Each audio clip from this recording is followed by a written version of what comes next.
kasih. Bismillahirrahmanirrahim. Assalamualaikum warahmatullahi wabarakatuh. Waalaikumsalam. Alhamdulillah alladzi khalaqal insana min 'alaq. Iqra'a rabbukal akram alladzi 'allama bil qalam. 'Allama al insana ma lam ya'lam. La ilaha illallah wahdahu la syarika lah. Wa asyhadu anna Muhammadan 'abduhu wa rasuluhu alladzi la nabiyya ba'dahu. Kita bersyukur kepada Allah atas segala nikmat yang Allah anugerahkan kepada kita. Kata Imam Al-Ghazali rahimahullah, syukur kita itu dilaksanakan, dibuktikan dengan 4 hal. Satu, bersyukur dalam hati. Kedua, bersyukur dengan lisan. Ketiga, bersyukur dengan perbuatan. Dan yang keempat, menjaga pemberian Allah, menjaga anugerah Allah. Bagaimana bersyukur dengan hati? Tentu hati kita dikondisikan menjadi hati yang ikhlas menerima pemberian Allah, walaupun pemberian Allah itu belum sesuai dengan maunya kita. Ibu ingin uang belanja 1 bulan 15 juta, tapi dapatnya cuma 5 juta, ngegiling 10. Syukuri yang 5 juta walaupun belum mencapai 15 juta. Alhamdulillah. Jadi hati diarahkan menjadi ikhlas dan qanaah. Tuh. Sebab kalau yang ada tidak disyukuri, ya bagaimana lagi yang nggak ada? Yang ada aja tidak disyukuri, kan gitu ya. Makanya man la yashkurul qalil la yashkurul katsir. Siapa yang ketika dapat sedikit aja nggak mau bersyukur, kalau dasarnya nggak mau syukur, dikasih banyak juga tetap aja tidak bersyukur. Justru bersyukur itu dilihat dari ketika dia mendapatkan sesuatu yang menurutnya kecil. Kalau yang sesuatu menurutnya kecil biasa dia syukuri, pasti ketika diberikan lebih, itu akan lebih bagus syukurnya. Bahkan tak sedikit yang melakukan sujud syukur. Gitu kan? Jadi syukur dalam hati. Kondisikan hati kita menjadi hati yang ikhlas menerima segala pemberian Allah. Ibu punya suami kayak gitu, ikhlasin aja. Emang begitu adanya dapat. Ya. Dulu kan dikejar-kejar, udah dikejar dapat, masa disia-siakan. Jangan ada pikiran tukar tambah. Ya, ikhlasin aja yang ada. Nah, itu namanya qanaah dalam hati. Syukur ya. Yang kedua, syukur dengan lisan. Maksudnya gimana tuh? Alhamdulillah. Iya, selalulah kita mengucapkan kalimat tahmid. Alhamdulillah. Itu. Suami masih ada, alhamdulillah. Suami nggak ada, Alhamdulillah. Cari lagi. tuh ya. Jadi bersyukur kepada Allah dengan ucapan alhamdulillah. Bisa buka puasa dengan kurma, dengan kolak, ya kan, apa adanya. Selalulah bersyukur kepada Allah dengan ucapan alhamdulillah. Nah, itu kalimat tahmid. Tahmid ini ada 2, Bu. Ada tahmid yang langsung dari Rasul, kalimatnya disebutkan, diajarkan. Ada juga tahmid yang secara umum. Apa tahmid yang khusus? Yaitu tahmid yang ketika kita menyelesaikan atau selesai dari suatu pekerjaan, maka Nabi memberikan kalimat tahmidnya. Misalnya kita bangun tidur, tahmidnya gimana? Dari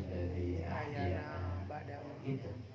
Ya, itu namanya kalimat tahmid yang memang kalimatnya Rasul ajarkan. Ya, selesai makan, tahmidnya gimana? Alladzi at'amana dan seterusnya. Tahmid setelah berbuka, minum dan makan, ya, dhahabal dhama'u wa btalatil 'arub wa thabatal ajru insyaallah dan seterusnya. Ya, jadi ada tahmid yang khusus yang secara kalimatnya itu diajarkan oleh. Kedua Bu, tahmid secara umum, yaitu apabila tidak diberikan kalimat yang khusus, maka kita cukup mengucapkan alhamdulillah saja. Ya kan, dari rumah sampai ke sini alhamdulillah. Kan gak ada doa khususnya ya.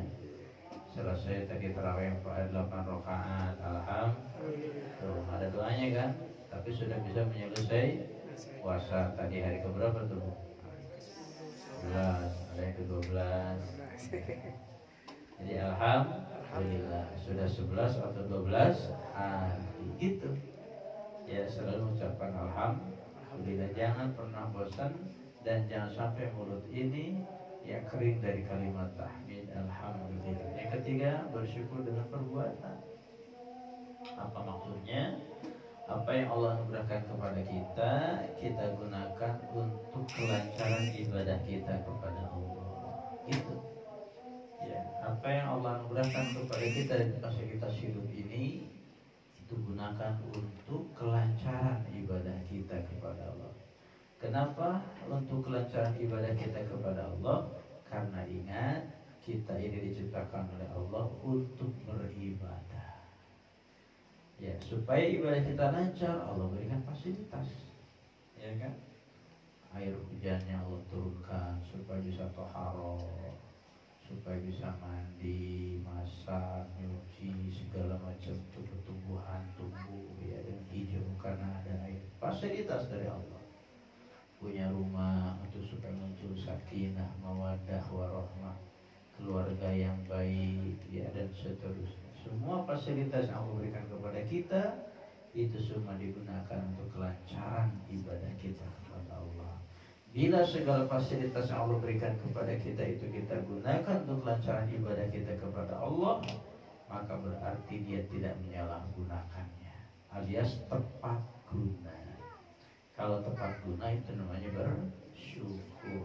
Kalau tidak tepat guna namanya menyalahgunakan. Tuh, kena delik itu kan kalau menyalahgunakan. Itu ya.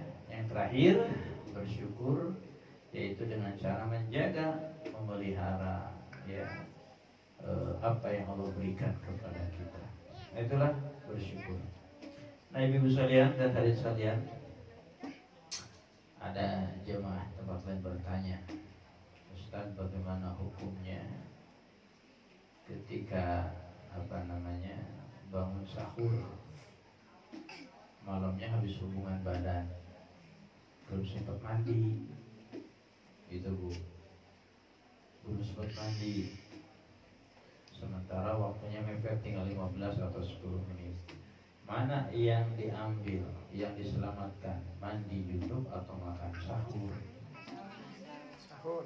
Nah, kira-kira mana Bu? Sahur. Sahur. Memang boleh makan sahur sebagai junub. Ayo, terus gimana kedudukan puasanya? Ayo, ya. Jadi berangkat dari firman Allah Bapak Ibu, surat Al-Baqarah ayat 187. Allah berfirman, "A'udzubillahi minasyaitonir rajim. Uhilla lakum lailatal shiyamir rafatsu ila nisaikum. Hunna libasul lakum wa antum libasul lahum." Kata Allah, dihalalkan kepada kamu di malam hari ya menggauli istri-istrimu. Ya, arrafas, rafas itu kaitan dengan masalah seksual. Ya, dengan yang dihalalkan oleh Allah. Ulang, dihalalkan bagi kamu, kata Allah, melakukan hubungan suami istri di malam hari pada bulan Ramadan. Jadi malam hari itu halal, yang tidak boleh itu siang hari. Malam hari pun dibatasi lagi, yaitu di 10 hari terakhir tidak boleh melakukan hubungan suami istri di malam hari, ya apabila ia meniatkan diri mau i'tikaf. Tuh, Bu, kalau suaminya mau i'tikaf jangan digodain 10 hari terakhir. Ya, jauhin. Kalau dia ngisengin ibu, ingat awas lagi i'tikaf. Batal i'tikafnya gitu. 10 hari. Apa dasarnya ya? Masih Al-Baqarah 187. Apa kata Allah? Ya. Wala tubashiruhunna wa antum 'akifuna fil masajid. Janganlah kalian menggauli istri-istri kalian sedangkan kalian sudah meniatkan diri bahkan sedang iktikaf di masjid. Maka ya sedang iktikaf tidak boleh, dan kalau dilakukan itu melanggar aturan Allah dan iktikafnya batal. Nah, kembali ke pertanyaan tadi, hubungan di malam hari hubungan badan, lalu tidur kesiangan, gitu kan, atau mepet ke waktu sahur. Mana yang harus diselamatkan? Apakah mandi junub atau mandi sahur? Kalau mandi junub, sahur nggak kebagian. Kalau sahur, berarti sahur dalam keadaan mandi junub. Nah, hadirin, jawabannya adalah bahwa utamakan makan sahur. Artinya boleh makan dalam keadaan junub karena tidak ada syarat ya bahwa kalau mau makan tuh harus toharoh. Yang harus toharoh tuh di mana? Kalau mau sholat harus toharoh. Memang kalau bicara afdholiyah dan utama ya dari sisi adab tentu mandi junub dulu baru makan. Tapi kan waktunya mepet. Kalau bangunnya lebih awal bisa mandi dulu lalu sahur itu lebih sempurna. Tapi ketika dihadapkan kepada kondisi yang waktunya mepet, terbatas, kalau diambil salah satunya lainnya akan korban, maka yang diselamatkan adalah makan sahur. Dengan alasan satu, makan itu tidak harus toharoh. Yang harus toharoh itu sholat. Yang kedua, kenapa sahur harus diselamatkan? Karena dalam sahur ada 6 keutamaan. Ada 6 manfaat dari sahur itu. Ya, ada manfaat. Kelamaan gak nih kalau dibahas satu persatu? Kayaknya lama ya. Iya. Benar. Sumpah.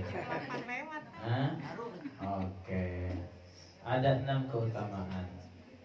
Satu, dengan bersahur maka dia melaksanakan dan mengamalkan firman Allah. Firman surat apa ayat berapa? Al-Baqarah lagi-lagi 187. Di ayat itu Allah berfirman, wa kulu washrabu hatta yatabayyana lakumul khaytul abyadu minal khaytil aswadi minal fajr. Artinya kata Allah, wa kulu washrabu, makanlah dan minumlah kalian ya sampai dengan datangnya waktu subuh. Nah, berarti sahur itu diperintahkan ya. Maka barang siapa yang melaksanakan perintah Allah, maka manusia itu menjadi manusia mulia. Kenapa? Karena perintah dan titah Allah dilaksanakan. Tadi kata Allah, wa kulu washrabu, makanlah dan minumlah. Ya, maka oleh karena itu barang siapa yang sahur, maka otomatis dia melaksanakan firman Allah dan Al-Quran diamalkan. Ingat ibu-ibu, ya. Target terakhir dari apa ketika kita berinteraksi dengan Al-Quran adalah Quran bisa diamalkan. Ketika Allah mensyariatkan kepada kita ikra, baca dan seterusnya, kenapa harus dibaca itu Quran? Supaya Quran itu bisa dibawa ke dalam kehidupan. Nah, ini juga bagian masalah baca ya. Ada 3 level orang membaca Al-Quran. Ada 3 golongan, 3 level. Kira-kira kita di level mana? Nah, ini panjang lagi bahasanya ya. Nah, itu judulnya nanti bab baca Al-Quran. Ada 3 model. Nah, kita di level mana, di kelas mana dalam posisi membaca Al-Quran? Insya Allah di pertemuan yang akan datang. Kalau nggak salah masih ada lagi sekali lagi. Nanti kita bahas ya. Kita kira-kira di level mana nih? Level 1K, 2K atau 3-tiganya ada dalam diri kita. Alhamdulillah kalau 3-tiganya. Kembali, jadi dengan sahur melaksanakan firman Allah. Yang kedua, dengan sahur maka melaksanakan sunnah Nabi. Tuh. Ya, apa kata Nabi? Tasaharu, sahurlah kalian. Perintahkan sama Nabi. Ya, kenapa Allah dan Rasulnya memerintahkan agar kita makan di waktu sahur karena besoknya puasa? Kenapa? Jawabannya yang ketiga. Karena ketika kita sahur berarti ketika itu kita melaksanakan hak dan kewajiban. Kewajiban siapa kepada siapa? kewajiban diri kita kepada diri kita. Ingat Bapak Ibu, pada diri kita kepada diri kita ada kewajibannya. Paham nggak tuh bahasanya? Pada diri kita kepada diri kita ada hak dan kewajiban. Ya, ketika tubuh ini lapar, wajib kita memberikan asupan makanan. Ketika tubuh kita ini haus, wajib kita memberikan asupan minuman. Ketika diri kita ini ngantuk, capek, berikan ya atau laksanakan kewajiban kita kepada tubuh kita, yaitu berikanlah dia istirahat. Ketika kita memberikan makan kepada diri kita, maka berarti ketika itu di samping kita melaksanakan kewajiban kepada diri kita, di satu sisi lain adalah kita memberikan hak tubuh kita kepada kita, atau memberikan hak tubuh kita dari kita kepada kita. Bingung itu bahasanya? Pokoknya gitu aja. Ya kan? Memberikan hak tubuh kita kepada kita. Artinya dalam tubuh kita itu ada hak yang harus kita berikan oleh kita. Dari kita kepada kita, oleh kita bersama kita. Gak usah bersama kita sendiri ya. Masing-masing ya. Kalau bersama berarti sama-sama untuk modal makan. Nah seperti itu tuh. Maka ketika kita makan dan minum, sampai Allah mewajibkan, Rasul pun mewajibkan. Kenapa? Karena ketika kita makan dan minum, maka ketika itu kita melaksanakan kewajiban kita kepada diri, sekaligus memberikan hak tubuh kita dari kita kepada kita. Kan mulia tuh. Tiga ini aja sudah mantap tuh. Quran diamalkan, hadis dilaksanakan, hak dan kewajiban diselesaikan. Cakep tuh kan. Belum lagi yang keempat apa? Dengan bersahur mendapatkan nilai berkah. Karena Nabi bersabda, tadi lanjutan yang tadi, tasahharu fa inna fis sahuri barakah. Sahurlah kalian karena dalam sahur itu ada nilai keberkahan. Apa itu berkah? Kafratul khairi wa thubutiha. Berkah itu ialah banyaknya kebaikan dan tetap ia ada dalam kebaikan. Betul, dalam sahur banyak kebaikan. Yang tadi kebaikannya kan firman Allah dilaksanakan, sunnah Nabi. Dan kita apa lagi tadi? Ya, hak dan kewajiban ditunaikan.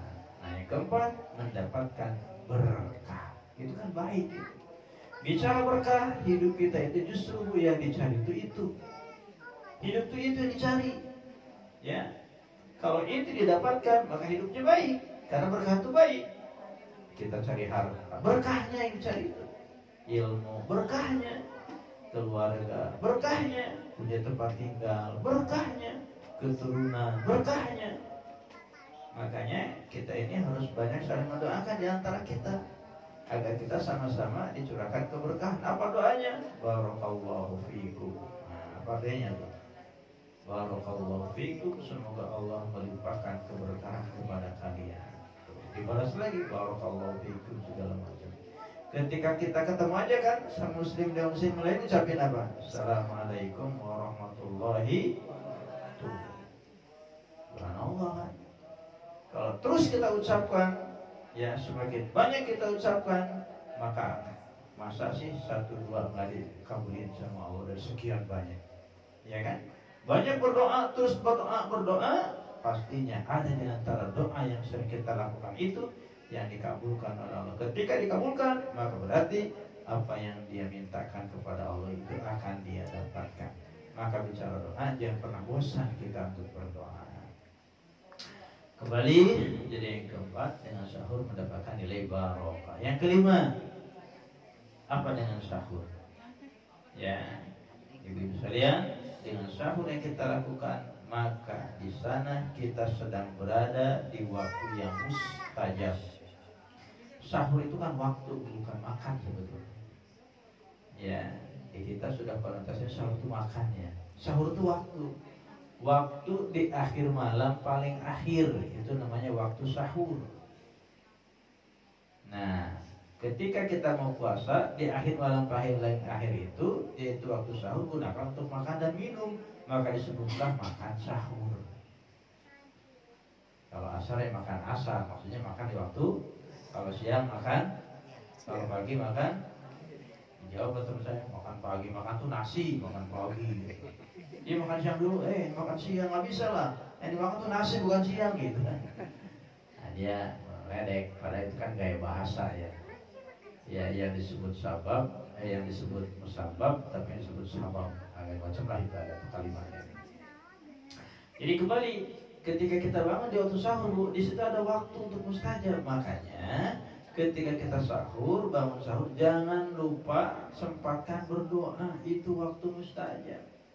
Di Quran dikatakan tuh, Bu, wabil asharihum yastaghfirun. Pada waktu sahur mereka pada beristighfar kepada Allah. Waktu sahur. Ya, bangun sholat tahajud kalau malam biasa kan, lalu ditempatkan ke subuh. Nah, qadra khamsina ayat, kurang lebih 50 ayat, maka itu gunakan untuk berdoa kepada Allah sampai datang waktu subuh. Jadi ya waktu sahur itu termasuk waktu yang mustajab. Terakhir, apa manfaat kita bangun sahur? Adalah ketika kita bangun di waktu sahur, di sana ada nilai perjuangan, ada nilai pengorbanan. Apa nilai pengorbanannya? Melawan ngantuk, melawan capek, melawan malas.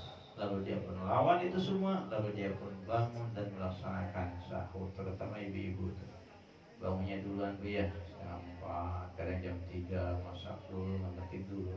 Bapaknya mah enak, udah matang, papa udah selesai, udah matang, ayo bangun kita sahur coba. Paling gede pahalanya ibu-ibu tuh Bu. Iyalah, ada jelas pengorbanannya. Allah nggak bakalan keliru Bu, itu amalnya itu. Makanya ikhlas saja udah. Ya, syukur-syukur suaminya nemenin tuh di dapur. Nggak juga nggak apa-apa, ikhlasin. Nah, jadi ada pengorbanan.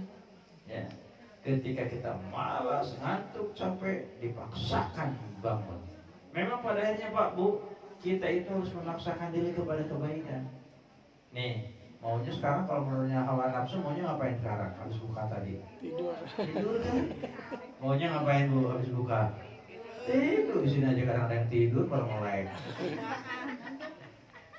Akulah jujur, jangan ada dusta di antara kita. Jadi kalau mau hawa nafsu kan gitu ya. Tapi disuruh kita lawan kan? Oh tidak, saya harus menamatkan selama 30 malam, itu menamatkan apa? Tarawih. Saya tidak akan bolong satu malam pun. Wah, cakep itu. Ya, harus begitu memang. Harus dipaksakan. Kata Koh Denis, malamnya anak muda pintar. Kata Koh Denis, lebih baik dipaksa untuk ke surga daripada ikhlas ke neraka. Renungkan tuh bahasanya, makanya saya hafalin tuh. Lebih baik ya dipaksakan untuk ke surga daripada ikhlas rela ke neraka. Paksa bangun untuk ibadah, asal ke surga. Lihat-lihat nggak ibadah, neraka. Berarti ke nerakanya ikhlas dia. Buktinya nyata lihat-lihat. Makanya dalam urusan kebaikan memang harus dipaksakan. Tuh bangun sebelum subuh kalau dipaksain, apalagi selimut punya 2 lagi. Selimut hidup sama selimut biasa yang mati. Selimut kayak gini. Ya. Bayangkan tuh selimut 2. Ya. Kalau kurang-kurangnya kuat iman, waduh, kamarnya pakai AC, selimut ada 2. Wah, udah dah.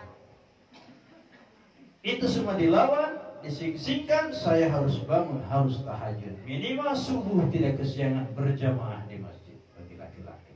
Wah, udah deh. Di situ ada pengorbanan. Setiap perbuatan kita, usaha kita, pengorbanan kita, pastinya Allah tidak akan menyia-nyiakan. Allah sudah janji dalam Al-Quran. Apa kata Allah? Wa mallahu bighafilin amma ta'malun. Maka Allah tidak akan menyia-nyiakan amal perbuatan kalian. Tuh. Jadi dengan bangun sahur sana ada perjuangan. Pastinya itu semua Allah akan balas dengan kebaikan. Tuh. Kembali ke pembahasan. Jadi ketika terjadi waktu kayak tadi itu, malamnya hubungan badan, gitu kan, belum sempat mandi, waktunya mepet ke sahur, maka yang diselamatkan adalah sahur. Karena dengan sahur tadi ada 6 keutamaan.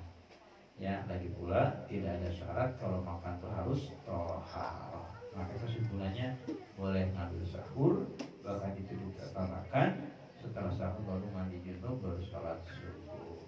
Jelas sampai di situ ya? Jelas. Jelas. Ada pertanyaan enggak? Ada. Pertanyaan apa? Kapan Ustaz doanya? Kapan udahannya? Ya. Baik, itu aja. Terima kasih. Terima kasih silaturahim saya kepada ibu-ibu teman-teman haji. Ya, Pak Haji Rama sudah mengundang saya untuk hadir ke sini sehingga bisa hadir. Kalau nggak diundang nggak hadir. Maklum jadi cowok panggilan begini bu. Kalau dipanggil datang, kalau nggak dipanggil, nama juga cowok panggilan.